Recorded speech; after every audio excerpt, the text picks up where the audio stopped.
Hello there. Welcome to the Kenobi Podcast. Obi, what do you got to say? Hello there. Right back at you, buddy.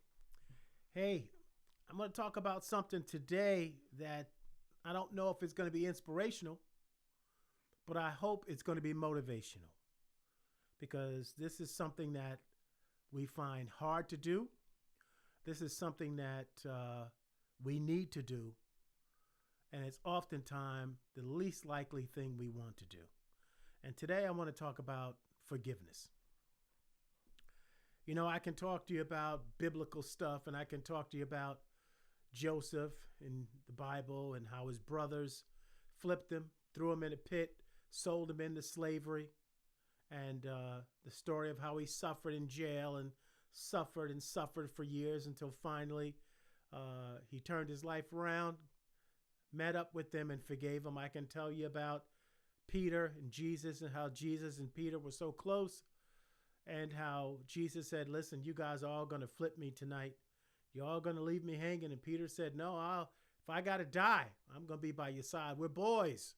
I've got your back. Hours later, Peter denies him 3 times.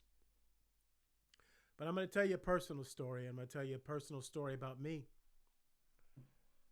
You know, have you guys ever been hurt by somebody? I mean, really deeply hurt by somebody. Something that even to this very day, when you think about it, when it creeps back up into your mind and heart, it just brings back a whole myriad of different emotions.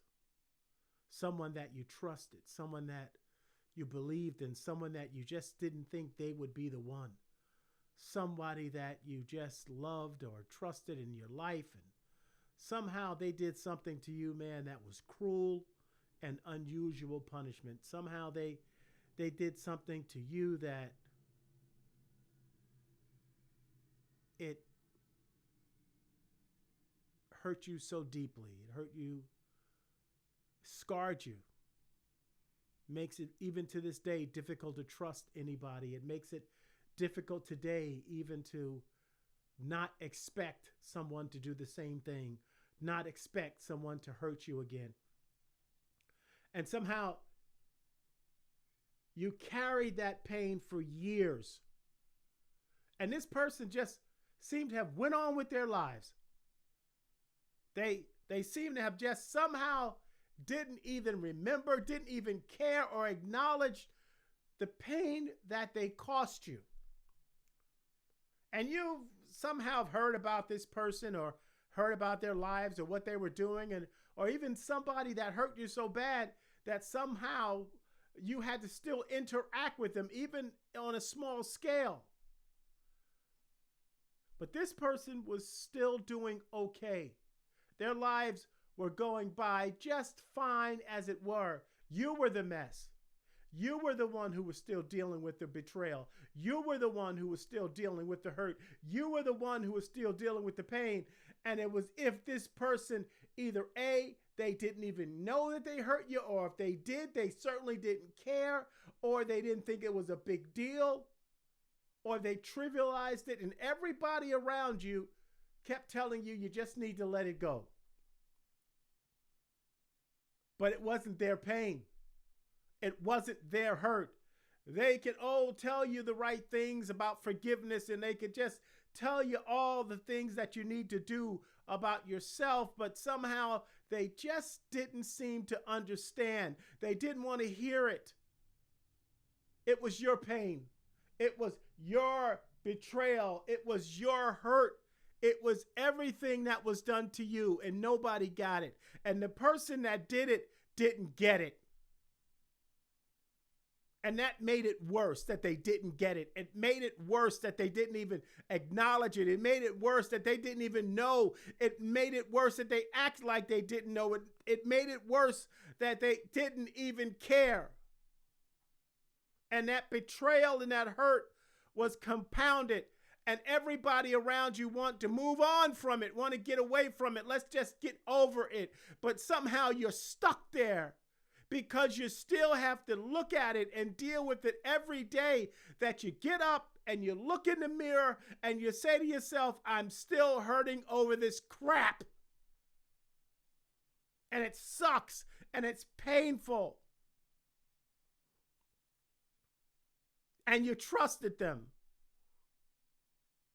They had your back, and when your back was turned, it was them that stuck the knife in it. It was them that twisted it. It was them that was so callous about it. It was them that was so ignorant of it. It was them that was so insensitive of it.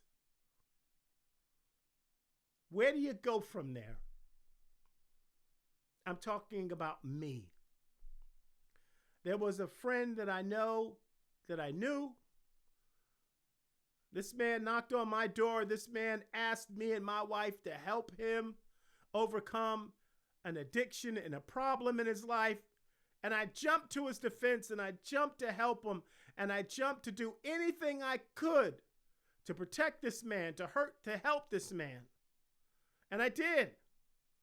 And I did help him, and he was being helped, and he was being protected. And I trusted this man. I thought we were a team. I thought that we were side by side.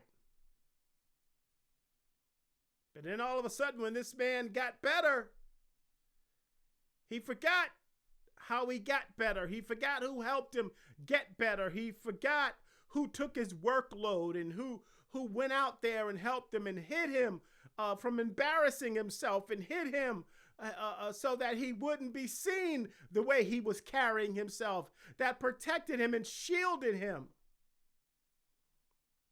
I thought this person was my friend. I would have not believed in a million years that this person would ever do anything to hurt me. And then it happened. He hurt me. At my lowest point in my life, this person betrayed me. And the lowest moment of my mental health, this person betrayed me in a way that I never saw coming from this person. I didn't deserve it. I didn't do anything to earn it.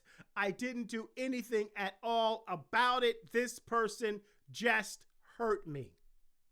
And he knew it. And he knew it would hurt. And he knew it would cause me pain. And he knew how I was and what type of person I was. And there was no way around him not knowing that I was going to hurt over this. And you know what? He just didn't care. And he went on with his life. And he continued to be somewhat successful. His life wasn't fractured. He was doing well, and I heard he was doing well, and I carried that for years. It was right after my wife passed away. It was at my lowest point when you really need a friend. That's the part that reminds me of Peter and Jesus. It's when you really needed a friend, when Jesus really needed a friend. And all of his friends ran away, and the one that was closer to him than the other ones denied him 3 times that he ever knew him, that he ever was associated with him, that he ever hung around him, liked him, cared about him, anything in public. I often read the story in the Bible so many times and wondered, how could Peter do it? But I never really thought about it until finally I was Jesus. And I was like, how did he take that? We'll get back to that. And so anyway, for years, I was angry at this guy. I still had to run into this guy. I still had to be around this guy to some degree. But the guy didn't care. He was going on with his life. And I'm saying to myself, how could somebody be so evil? How could someone be so cruel to have hurt someone so deeply and not seem to be shooken up by it? If nothing else, on a human level, if nothing else on a moral level, forget about the spirituality of it. I'm talking about human beings here, and I'm talking about someone that, as a human, has a conscience. It doesn't have to be a spiritual conscience. I'm talking about knowing right from wrong, and yet someone did you harm that deep. I didn't want to talk about this person. I couldn't wish any good on this person. I didn't care what anyone said to me about this person. I didn't want to hear it. And the last thing I want to hear from someone that claims to understand is telling me I needed to get over it. The last thing that I wanted to understand from someone that was close to me and knew the pain that I was caused, and who couldn't deny that I was wronged, to tell me it was time to let it go for the good of everybody else, for the good of myself, for the good of the family, for the good of everybody concerned. I needed to be the one to just move on from the pain. I took that as you're telling me that you need to just let them get away with it. How can I just let them get away with it? How can I just let them get away with what they did to me? How can I just walk away from that? There was no way I could walk away from that. But that's what everybody said to do, and everybody was telling me that it was the right thing to do. And I surmised in some cases, some people that told me that really cared about me and thought it was the best for me. And some people were just being selfish because they didn't want to hear it anymore. And some people were being ultra selfish because they didn't want to feel split between me and that person that hurt me. And I carried it. And I carried the anger. And I carried the bitterness. I didn't care. I didn't care about what anyone said to me. I was not going to let this go. I refused to let it go. It was my pain. I needed my pain. I wanted my pain. It fueled me. It fueled me. It kept me going. The feeling of that betrayal, that inward anger, and that bitterness toward this person. Even, I dare say, sometimes, even now, in the past, looking at it, wishing in my mind and heart harm to this person. Not by me, but if a lightning bolt would have hit this dude, I certainly wouldn't have cried over it. If somehow something would have went down and this guy would have just gotten his uppance, I just would have called it, hey, that's what you get. But I wouldn't have done anything. But it just, the wish coming from a person, and I'm thinking I'm a good person. I'm thinking I'm a fair person. I'm a kind person. I'm a moral person. I'm a Christian person. But in my mind and heart, there was this person that I didn't want to accept, that wanted another person to be harmed by any way necessary, that had so much anger and bitterness towards this person. And in my mind, it was deserved because they did something wrong and they hurt me. And that was true. But one day I just woke up and I said to myself, I say, Chris, do you really want to live like this? Like, I mean, you're by yourself, you're hurting, you've got so many other things in life that's going on that's more important that you need to address and use your energies for. To use your mind and your energies and your thoughts, they need to be turned to other things, more important things. Yes, more important things in that person. Do you really want to keep this going? Do you listen, it's obvious the dude didn't care.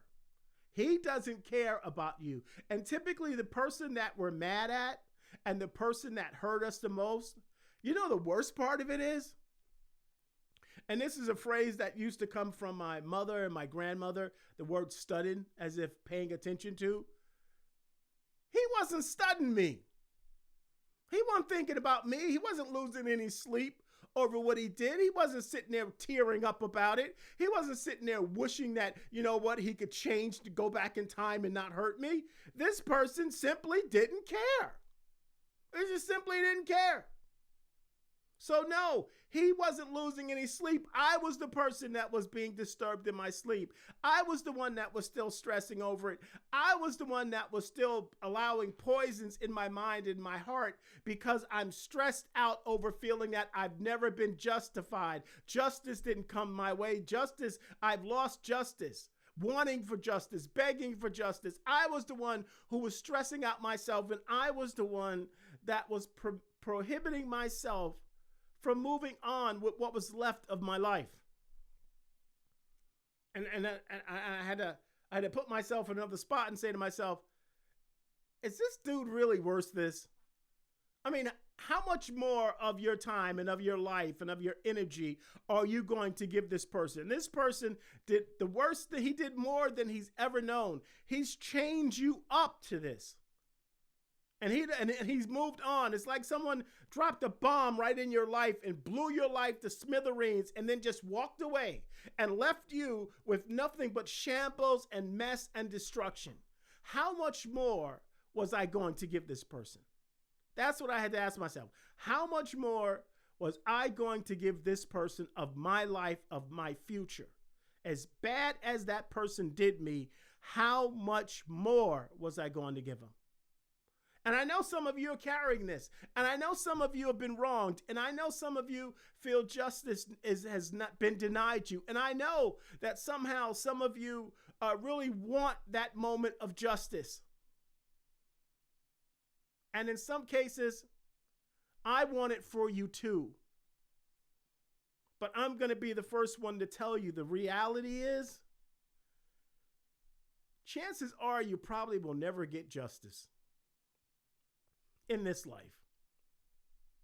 Chances are that person will never come to the realization of what they did to you and how they hurt you and how they wounded you and how they scarred you. They may never come to that. You may never get it. So my question to you is, do you want to live the rest of your life holding out for something that you'll never get? Or do you want to leave it aside and move on from something and make room in your life for something more and something more meaningful? That's the question that I had to ask myself. And I decided that day that it was time for me to let it go. It was time for me to move on. It was time for me to get to a place where I just had to say enough was enough. That I had to get to a place where I realized that it was just too much. It was too much pain. It was too much pain. And so I had to say to myself, enough. And this is what happened. I let it go. I was so tired of my life the way it was. I was so tired of the way things were going. I was so tired of it. I just said to myself, damn it, forget it. I've had enough of this. I just had enough of this. I'm just not going to let this person take me anymore into the abyss. I'm not going to let this person, he's already changed me for 8-9 years. He's already controlled a part of my character where I was a person I didn't want to be, where I said things and thought things that I didn't want to think or didn't want to do, where I became this bitter person, this uncaring person, this dark person, this pessimistic person. I just wasn't going to give that to them anymore. And so I said, I'm going to let it go. Not for them. Because remember, they don't even know. And if they do know, and if they haven't come back to you by now, they don't care and you're never going to get it. But this is not even for them. It's for you. You've got to say to yourself, it's time for me to move on from this. It's time for me, you for you to say enough. I'm letting this go. I'm dropping the ball, the chain. I'm dropping the weight of it. I'm going to forgive. That's a hard word, but the cost isn't worth it to you anymore. You paid a high price in your pain. You've already paid a steep price in how much time and energy of your life that you've given up doing other things with people that love you and do need you and do appreciate you. Moments that you never get back because of what's happened to you. You didn't let yourself love. You didn't let people in your life that wanted to be in your life because there was still pain in your life. It's time for you to let them in. It's time for you to create space for them to be a part of your life.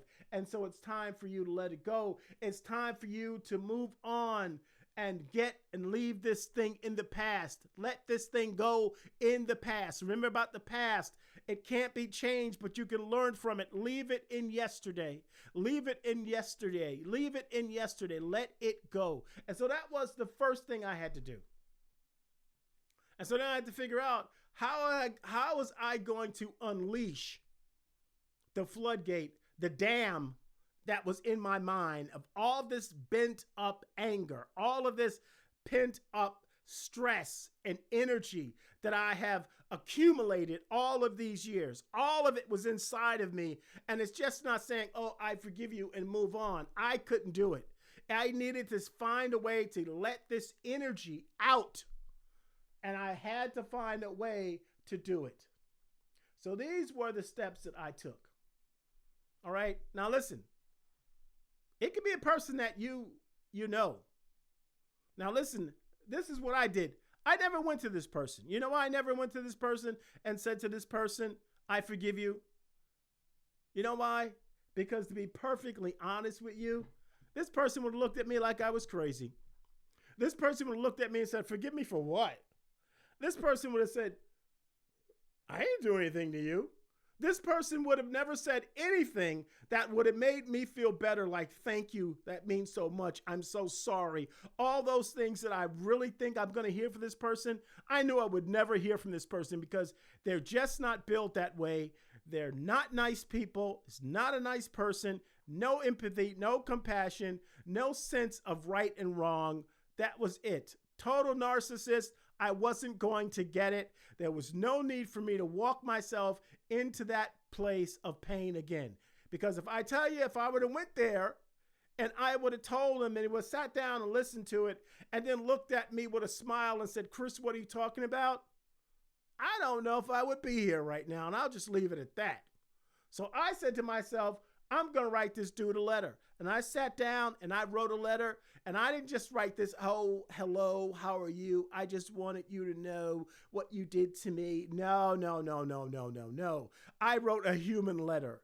I wrote a deep down personal letter of what you did, how I felt about you, how I feel about you, what you did and how you are. And I didn't care what I wrote on that letter. Every single word I wanted to say in that letter that I kept up in that dam of emotion for all those years, I put it in pen and I wrote it all down. And I wrote, and it didn't look pretty and the handwriting wasn't great, but I made sure that in my mind, I saw every letter making up every word I needed it to make up on paper. So I wrote this letter.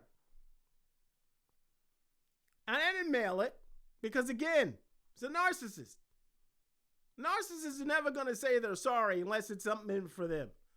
And I've got nothing this person wants. So the narcissist was never going to say, I got your letter and I get it and I'm so heartbroken that I did this to you. Wasn't going to happen. It was for me. I wrote it down. I got it out. And then after that, I ripped it to shreds. And as I ripped it to shreds, I kept telling myself, you're free of this. You're free of this. I forgive you. And I wrote it down. I forgive you. And I kept saying it as I ripped it into 1,000 pieces. I forgive you. Now that helped a little bit, but I needed more. I needed a lot more. And so then I took a chair. I sat me a chair here. And I put another empty chair in front of it. And I put a big white piece of paper and I wrote the person's name on the chair. Sounds crazy, right? But I did it. And I sat in front of that dude in my mind and in my heart. And I let out every word I wanted to say. I screamed it. I yelled it. I said anything and everything that came out of my mind and heart. And I let it all out. And when I was done, I'll be honest with you, I even kicked the chair. Actually, I knocked the chair down physically a couple of times. And I went and I had to pick up the chair only to get mad and let it out again and kick the chair back down. And I think I kicked that chair maybe about 2 or 3 times. Finally, I was able to let the chair stay in its place and finish saying what I needed to say. And then after all of that, of picking the chair up off the floor, I said, and now I forgive you. And then I felt okay. I felt better. I felt all the emotions were out of me. I felt I had at least let it out of me. There was room in my mind for something new. There was room in my mind for someone else. There's room in my mind for other people that did want to be a part of my life, did want me in their lives. And so now I knew I had space, okay? But then came the harder part. Because I always try, once I was free, I always then try to figure out what's the next spiritual step here, right? So there's a phrase in the Bible that when Jesus was talking about, and you may have heard the phrase, turn the other cheek. You know, if somebody wants you to go the mile, go the extra mile, talking in terms of someone that does you wrong. And so there's a verse that Jesus says to pray for those that despitefully use you. Okay?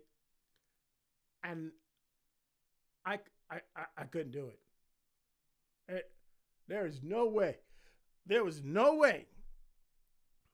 I'm God, are you crazy? Now you want me to pray for this dude? There's no way I could find it in my heart to let out this long, educated prayer of God, please, please, please, his life, his loves, his family, his finances, his health. I couldn't do it. Okay? So that's the hardest part. That was the hardest part. And so I got to the hardest part, okay? And then I was talking to my therapist, all right? It's not wrong with therapy. And my therapist said, 2-word prayer. Huh? He said, just 2 words. They'll come out so fast you won't even know you said them. And I said a 2-word prayer.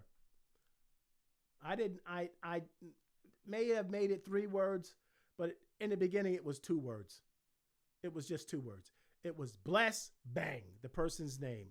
Bless Steve, bless John, bless Mary, bless Jackie, bless Joe, whoever it was just 2 words, bless that person's name, and that was end of it. And every time those feelings of hurt rose up inside of me, I said it. I just said, bless, bless, bless, bless, bless.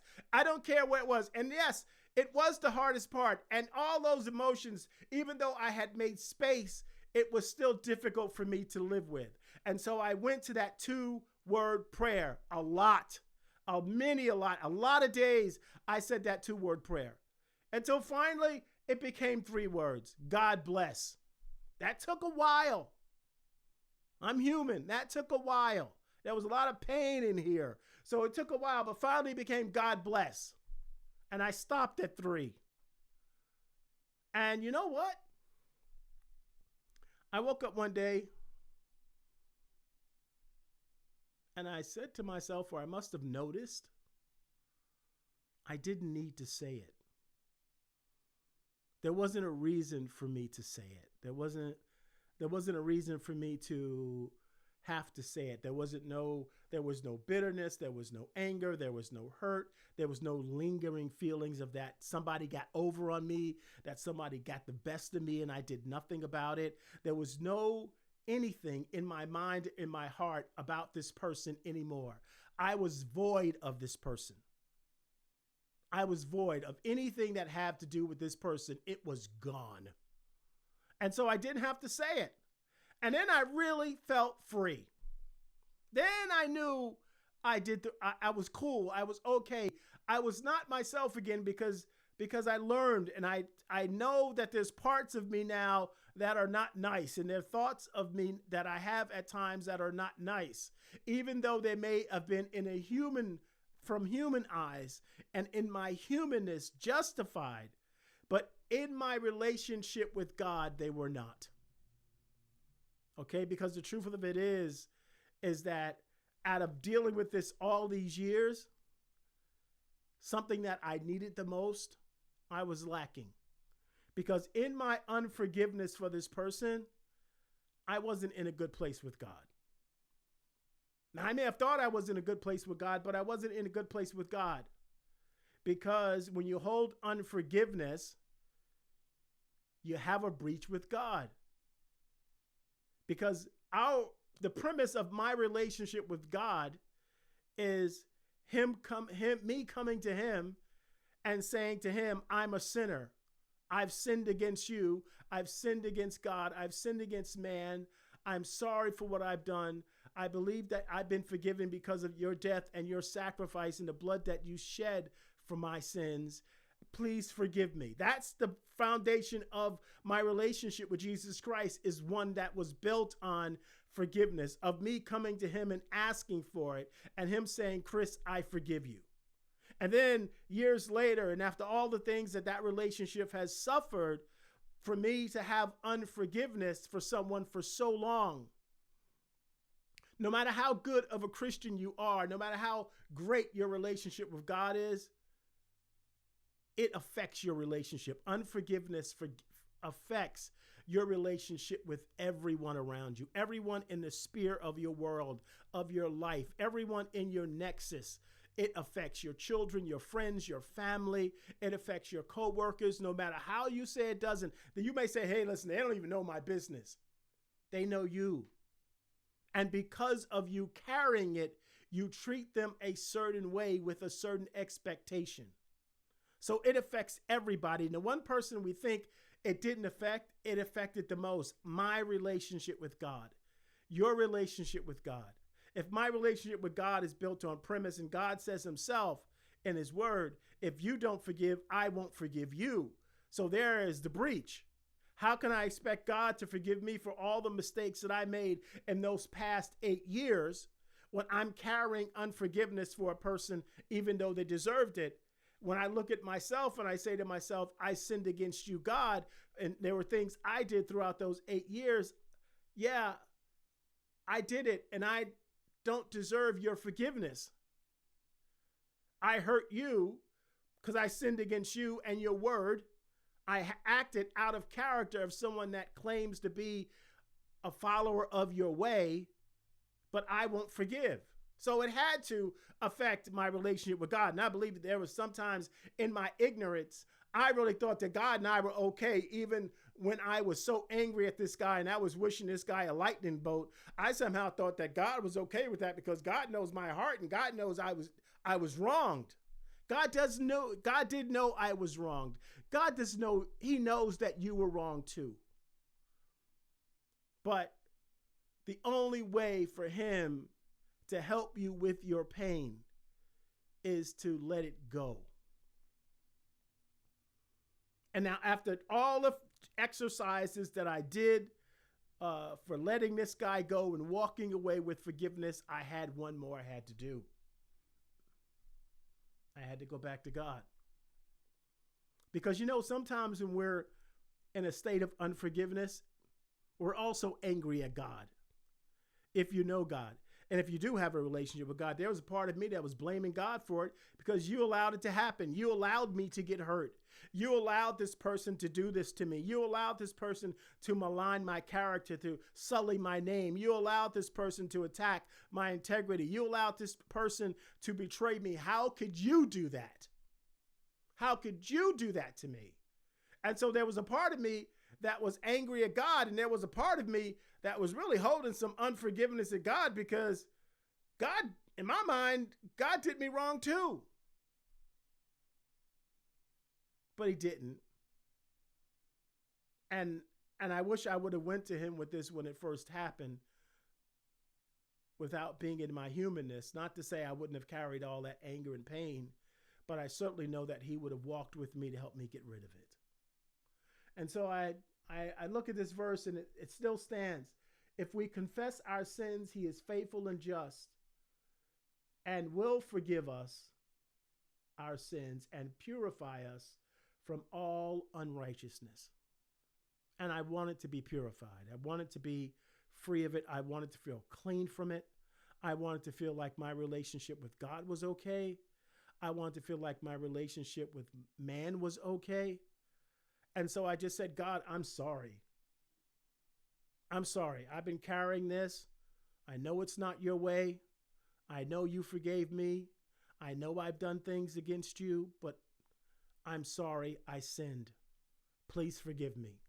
Please forgive me for my actions over these past 8 years as it affected my relationship with you and my relationships with other people that did love me, that you did send into my life to help me heal from it, but I just didn't want to heal. And I'm sorry. And I just said 3 words. And it's the 3 words that Peter cried out to God when Peter fell out of the boat. No, when Peter walked out of the boat, and all of a sudden he took his eyes off of Jesus and put his eyes on the storm, and he fell into the water and he started to drown. Asking for salvation from God doesn't take a lot. 3 words Peter said, Jesus, save me. That's all he had to say. Jesus responded. Jesus, save me. Jesus, forgive me. Jesus, help me. And so I'm hoping that this helps you. And maybe it's not going to mean anything to you, but maybe you know somebody that is carrying unforgiveness. Maybe you know someone that is like this, who is feeling all those bent up anger and all that emotions and feel like you don't get it. Maybe it's somebody that you can share this with. Maybe it's somebody you can pass this off with. Now let's take this another way real quick and I'll let you go. What if you're the person that hurt the person? What if you're that person on the other side that did the damage? What if you're that person that caused the pain to another person? And maybe you've been the one that's been going around as if you didn't know. Maybe your life has been going all right, and finally it comes to your mind and heart that you, in all of your innocence and all of your goodness of being a good person, that you hurt somebody. What do you do with that? Because sometimes we do hurt people, right? What do you do with that? You can still take the same steps. You can take the same steps. You can decide that you want to let it go, that you don't want to carry that burden of knowing that you hurt somebody. You can say to yourself, you want to get it off of your chest. You want to get it out of your life. Carrying around guilt, carrying around shame is not helping. You're taking space from love. You're taking space from life. You're taking space for laughter. You're taking space away from joy and from peace and from a good night's sleep and all of that stuff. So here's the chance to say, I've had enough. And then you take the steps. If this is someone that you can talk to, sure, you can give them a phone call. If this is someone that you think that will be open to hearing it, you can go and see them. And know that when you do, they may yell, they may be that person that screams at you on the other side of that cheer. If you think you can take that, and that's part of the healing process that you owe that person, then I would do it. But maybe you can't. Maybe the person is not even alive anymore. Maybe the person is not here anymore. You can still sit in front of that person. You can still write that letter down and write all the things that you did, all the hurtful things you said and the things that you did and the betrayal that you caused. You can still write it up and you can tear it in a million pieces and you can say, now please forgive me. You can sit in front of the chair and you can put a name on that face and on that chair, and you can cry to that chair and tell that chair all the things that you've done and get it out. And you can ask that person from that seat to forgive you. You can do it. And then you can go back and still do this. You can still say, God bless that person. God bless that person. That's a 3-er. That's not a 2-fer. That's a 3-fer, because if you're the perpetrator, you can do a 3-fer. You can take 3 words. God bless this person. Bless their life. So you can do that. And then you can still do this. God, I've sinned. I hurt this person. I've been carrying around this shame for a long time, the burden of knowing that I did something like this. God, please forgive me. In my mind and in my heart and in my soul, I've asked them to forgive me. God, please, and I've asked you to bless them. God, please forgive me for the offense. What if somehow you've done something to yourself? Maybe it's time you forgive yourself, huh? Maybe it's time you face yourself and wrote yourself a letter. Write that little girl a letter that you used to be when the pain started. Write that adult a letter when you did it to yourself or when this thing happened, and tell them it's okay. Tell them to let it go. Tell them to forgive themselves. Tell that little girl or that little boy to forgive themselves. Tell that man 5 years ago it's okay to forgive themselves, that they're going to make space, that you're going to make space in your mind and heart for somebody else now, for love, for life, for peace, that person deserves to let that shame go, and that person deserves to be free of it so that person can love and let other people in their lives and enjoy the rest of their lives. Let it go. And you know what you can say, and it's okay to say, and it's totally biblical? God bless me. God, please bless me today. God, please touch me today. God, please help me with my pain or take away my burden. A word for Jesus is burden bearer. God, take this burden of shame off of me. He'll do it. He's faithful and just. He'll do it. And so my prayer for you today is that in any case, in any of those cases, and if you know any people in any of those cases, that you would like this, you would subscribe, you would share it, you would pass it on, but that you would put the exercises in practice to be free. There's nothing better than being free of it. There's nothing better than living your life and leaving that person or that thing or even yourself in the past. There's nothing better than waking up in the morning and realizing that you don't have to think about it, that it doesn't matter. And so, again, that's my moment of inspiration for you today. God bless you guys. I'll see you next week.